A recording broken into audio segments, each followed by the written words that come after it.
Can you detect the most extreme or lethal mass extinction ever recorded?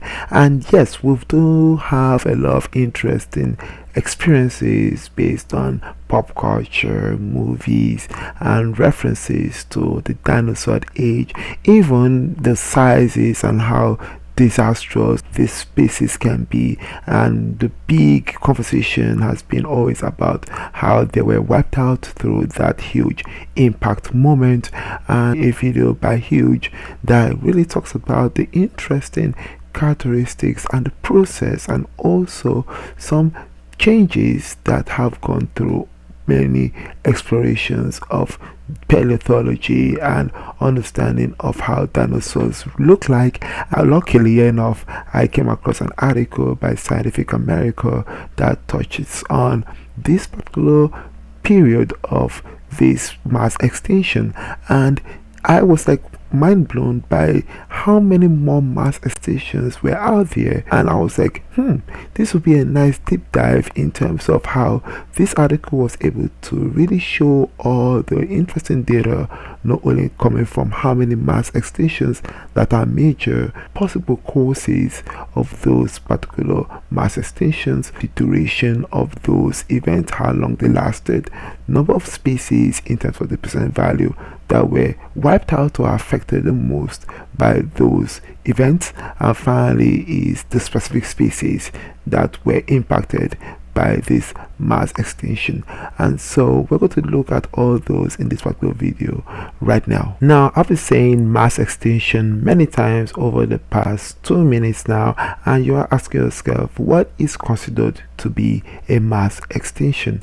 And according to paleontologists, what they do is that they sample huge amount of rocks based on the bedding.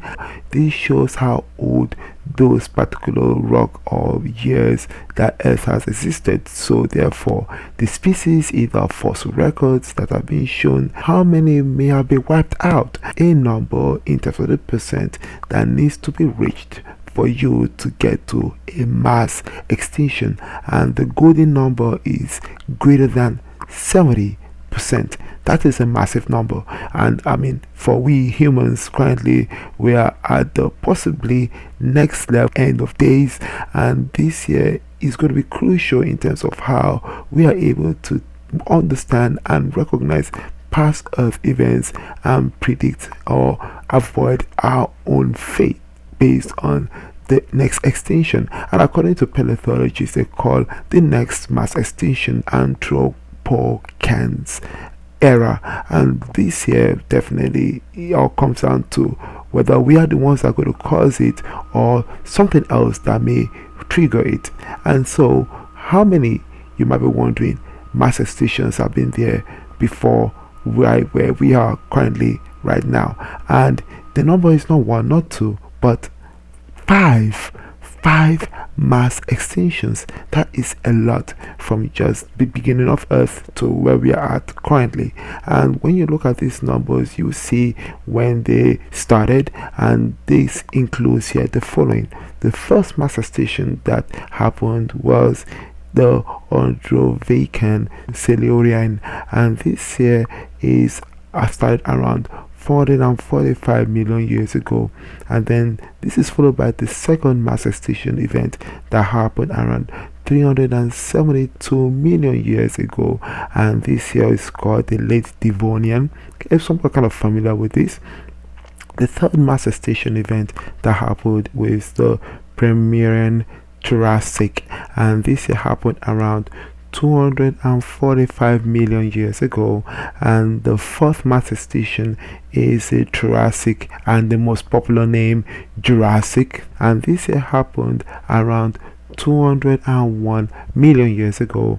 And then the more recent mass extinction event, which is the fifth one, is known as a Cretaceous Paleogene, and this here happened around 66 million years ago. And this is the one that is the most popular one, where they were able to detect the impact site, and that impact site is kind of found at the Gulf of Mexico.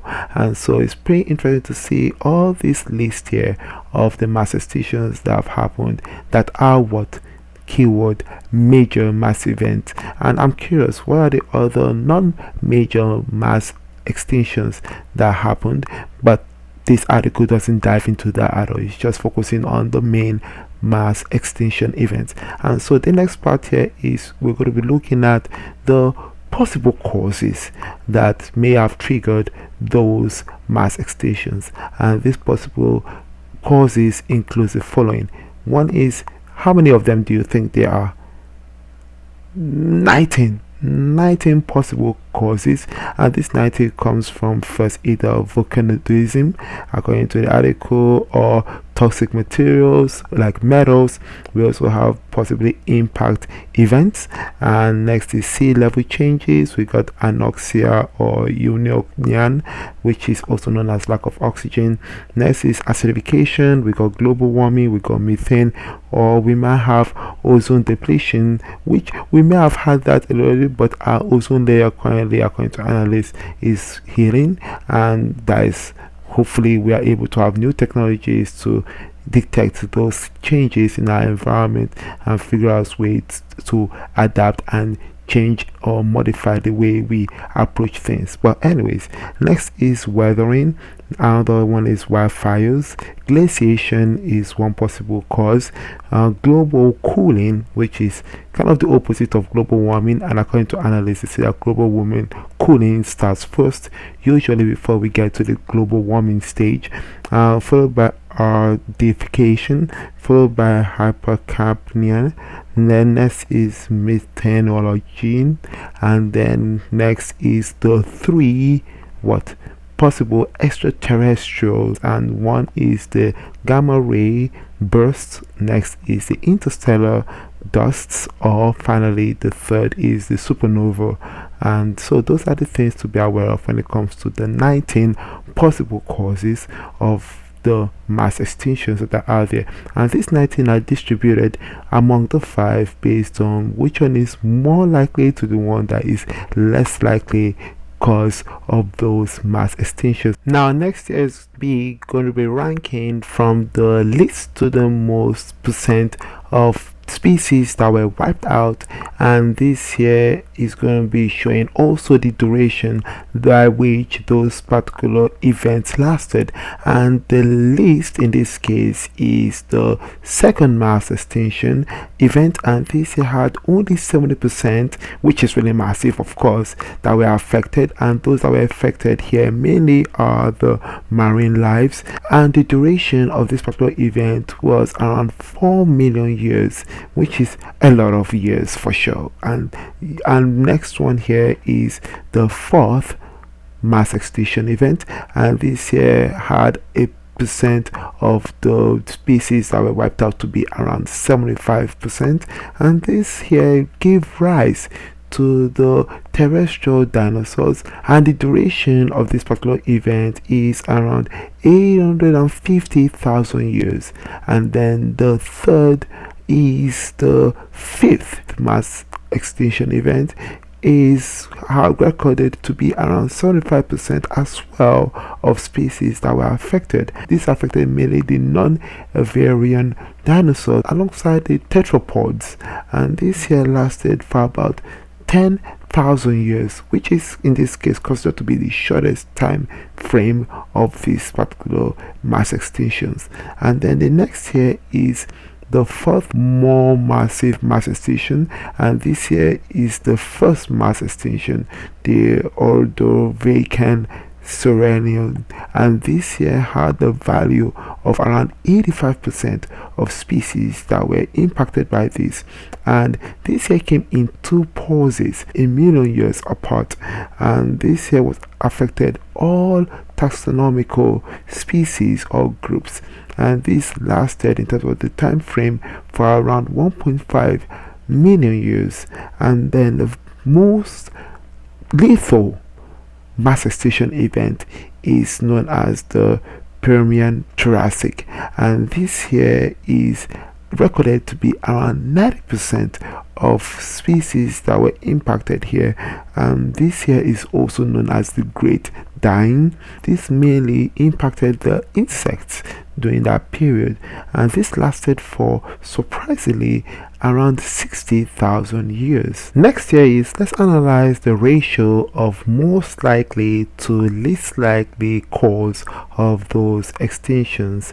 And so the first is for the mass extinction in here is the third one, and the third one has the highest in terms of the ratio to be 8:5 ratio, and then this is followed by the fourth mass extinction event, and this here had a ratio of 7:2, and this here is followed by the first mass extinction, which has a ratio of 6:3. This is similar of course to the fourth one, and then the next one here is the fifth mass extinction event, and this here has a ratio of 4:1, and finally the second mass extinction event has a ratio that is 3:6.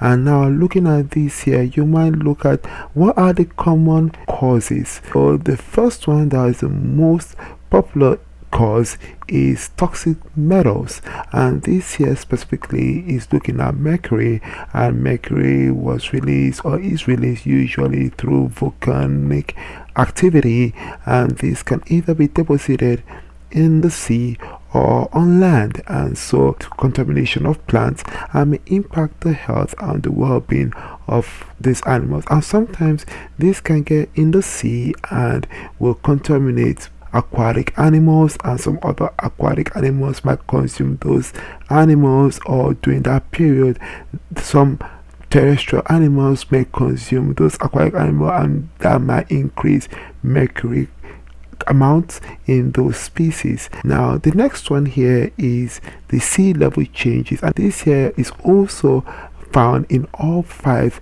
mass extinction events, and this here comes with an asterisk which says that the sea level changes is less likely to cause death among species, but this might trigger other events, and some of them will talk about it in later on in this video. Now the next one is anorexia or the eunuria, and this here is present in all of the particular mass extinction levels except the 5th mass extinction event. Next is volcanism, and volcanism here appears in the last 3 except the top 2 events. Really less likely as well to have a huge impact, but then it depends on whether it actually touches species directly or not. Some species are pretty good at running away from stuff, but it's the after effects, it's the smoke or the toxic metals that may impact those species down the road. But moving on to the next one here, which is the global warming, and global warming here appears in the first mass extinction event, the third, the fourth, except the second one, which was less likely to occur. And this here next is methane and the ozone depletion, and for methane here, this here happened only at the 3rd mass extinction event. However, the ozone depletion happened at the 4th mass extinction event.